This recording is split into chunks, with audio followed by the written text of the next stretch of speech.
but he played on a lot of television shows.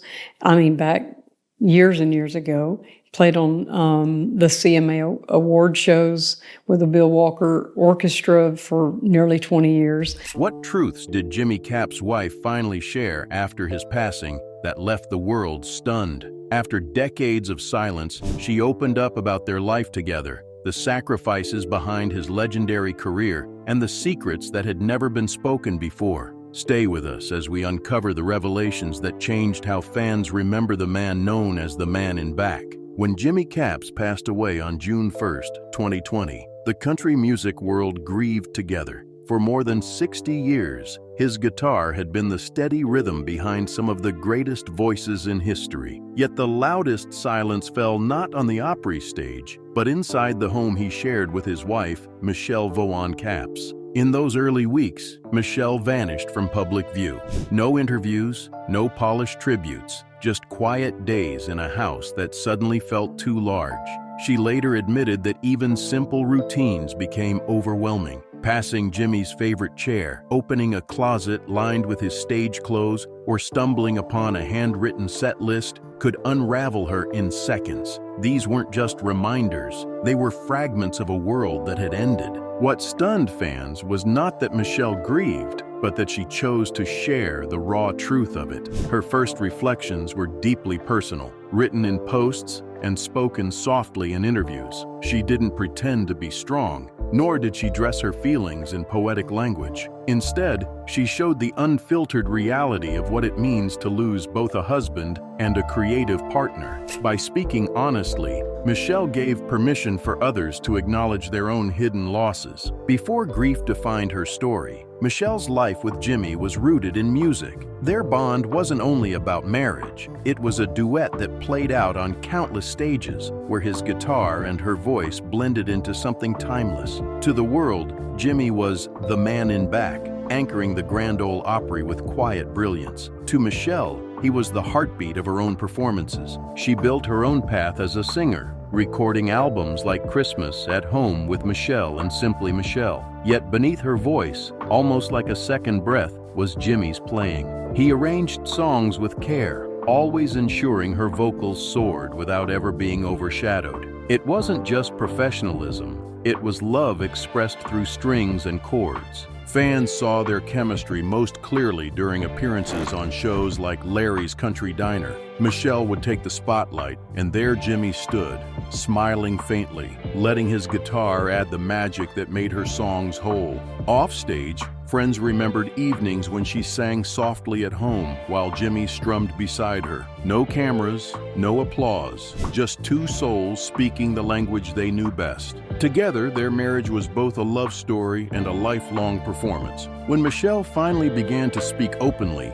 she didn't offer polished speeches or comforting cliches. Instead, she described grief as it truly was: messy, unpredictable, and impossible to measure by anyone's timeline. Fans had expected words of resilience, but what they received was raw candor. Michelle admitted that some mornings she could sing again without breaking down, while on others, even hearing a single note of Jimmy's guitar left her in tears. She refused to pretend that healing followed a straight path. Instead, she spoke of grief as a cycle, one that circled back on itself, sometimes with no warning at all. The smallest details could be overwhelming: an untouched guitar leaning against the wall, or a familiar scent that drifted from his old stage jacket. Those quiet triggers, she confessed, carried more weight than she ever expected. Michelle's faith also became part of her reflections. She described her journey as a walk she wasn't taking alone, leaning on God for strength when her own ran out. At first, she admitted, she wrestled with questions. Why now? Why him? Why their story had to end too soon? But over time, she said, her faith reminded her that grief was not abandonment, but transition. She believed Jimmy's presence had simply shifted into another form, one that she would learn to carry with her instead of losing entirely. That perspective, shared with honesty, resonated with countless people who also leaned on faith in their darkest hours. Jimmy Capps may have been called the Man in Back, but his guitar shaped the very front lines of country music. His touch wasn't about flash or showmanship. It was about feel, about knowing exactly what a song needed to become timeless. You may not have realized it, but chances are you already carry his music in your life. That iconic opening on Kenny Rogers' The Gambler, that was Jimmy. The haunting textures beneath George Jones' He Stopped Loving Her Today, a song many call the greatest in country history, were his too. He played behind Tammy Wynette on Stand By Your Man and added the edge that sharpened Elvira by the Oak Ridge Boys. His fingerprints are woven into the soundtrack of American life. In the studio, fellow musicians often said a track wasn't complete until Jimmy had added his part. He could shift effortlessly from tender acoustic ballads to rollicking honky-tonk numbers, always serving the song rather than his own ego. That humility was what made producers trust him. And then there was the Grand Ole Opry. For more than 60 years, Jimmy anchored the staff band, steady and reliable. Week after week, he supported legends and newcomers alike. For Michelle, listening to those recordings today is both comfort and ache. They remind her, and us, that while Jimmy may be gone, his notes will keep playing forever. For Jimmy Capps, the Grand Ole Opry wasn't just a workplace. It was a second home, a stage where his guitar became part of the building's heartbeat.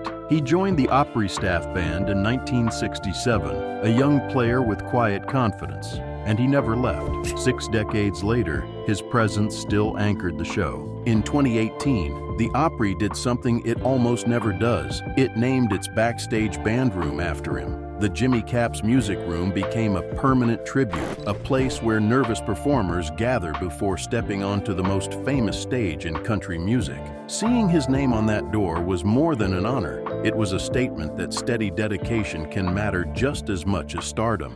During the unveiling, artists like Vince Gill and Marty Stewart spoke of how Jimmy's playing elevated everyone around him. They called him a musician who made others sound better, a rare quality in an industry built on spotlight. For Michelle, that room is now both a comfort and a legacy, proof that the Opry chose to honor not just the stars out front, but the man who gave them their foundation.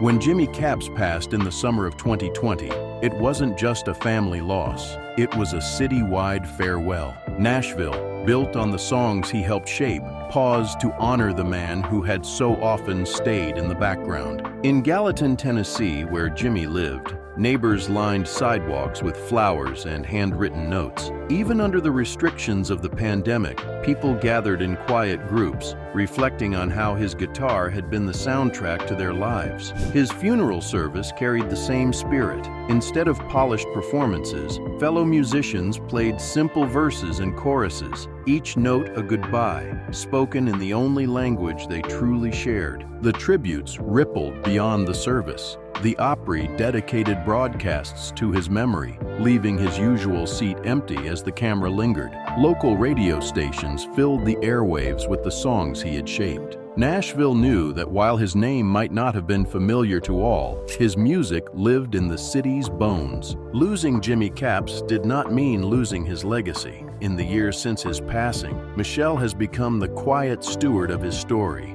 determined that his influence wouldn't fade into memory. She returned to the stage, sometimes with trembling courage, and sang the same songs that once carried Jimmy's guitar beneath her voice. Those performances were never just about keeping her career alive. They were acts of remembrance. For audiences, it felt as though Jimmy was still present, woven into every note she sang. In interviews, Michelle often shifted the focus away from her own grief and toward the qualities that made Jimmy extraordinary. She spoke of his humility in an industry filled with egos, his near-magical ability to hear exactly what a song needed, and his quiet discipline that kept him at the very top of his craft for over 6 decades. By repeating these truths, she transformed his personal story into a lesson for others. Educational institutions in Nashville also took notice. At Belmont University, professors began referencing Jimmy in classes on studio musicianship.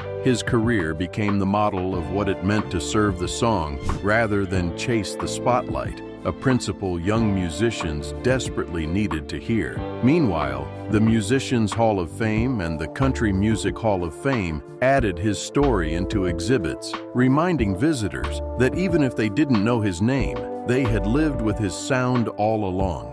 The digital world carried his memory too.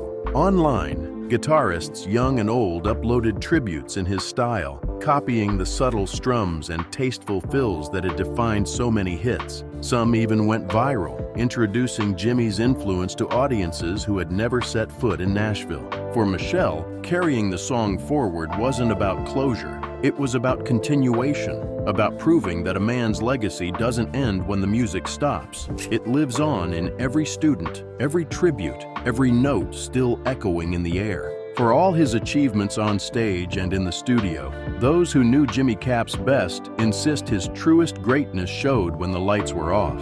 Fans heard the polished recordings, but Michelle and close friends remembered a man whose warmth and humor filled the quiet spaces of everyday life. At home in Gallatin, Tennessee, Jimmy was not the man in back. He was simply Jimmy, making coffee in the morning, telling gentle jokes that broke tension after long rehearsals, or humming little melodies under his breath while walking through the house. Michelle often shared that his calm presence steadied her in ways the audience could never see. His guitar may have spoken on stage, but in private, his kindness spoke louder. He was also a mentor to younger musicians long before the Opry or the Hall of Fame ever acknowledged him. Michelle recalled countless evenings when nervous newcomers would stop by the house, eager for advice. Jimmy rarely gave lectures. Instead, he would place a guitar in their hands, listen closely, and then offer one or two simple suggestions, never to impress, only to encourage.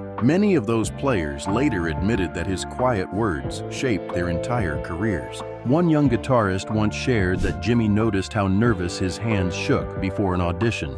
Jimmy leaned in and whispered, "Play like nobody's looking. That's the trick." That single sentence, offered casually, gave the young musician the confidence to pursue his dream. Stories like these proved that Jimmy's influence stretched far beyond records. It lived in the lives of those he lifted up with encouragement. Even outside of music, Jimmy's presence was felt. He supported local churches, played at small-town events when asked, and made time for family even during the busiest touring seasons. At neighborhood gatherings, he wasn't the legendary guitarist. He was the man who would quietly pick up a guitar when someone asked, offering a tune with the same care he gave to the biggest stages in the world. Michelle has said that this balance, public legacy and private loyalty, is what defined his life. To her, Jimmy was proof that greatness is not measured only by applause, but by the steadiness of love shown in kitchens, porches, and late-night conversations. Friends recall that he always asked about others first, rarely speaking of himself unless pressed. His humility was not a performance. It was who he was. By sharing these intimate memories, Michelle reminded the world that behind every great artist is a person whose quiet virtues matter just as much as their talent. Jimmy Capps left the stage with applause, but he left home with love. For Michelle, that truth is the most precious legacy of all, a reminder that music fades, crowds move on, but the character of the man she loved will never disappear. In the end, the truths Michelle shared weren't shocking in the sensational sense. They were powerful because they were real. She showed the world that love doesn't vanish with death, it changes shape. That grief isn't a straight line, it's a circle of memory and survival, and that the greatest musicians aren't always in the spotlight. They're often the steady hands in the back. Jimmy Capps lives on in every song he touched, and in every word Michelle has spoken since. Which part of their story moved you most? Share your thoughts in the comments. We'd love to hear from you.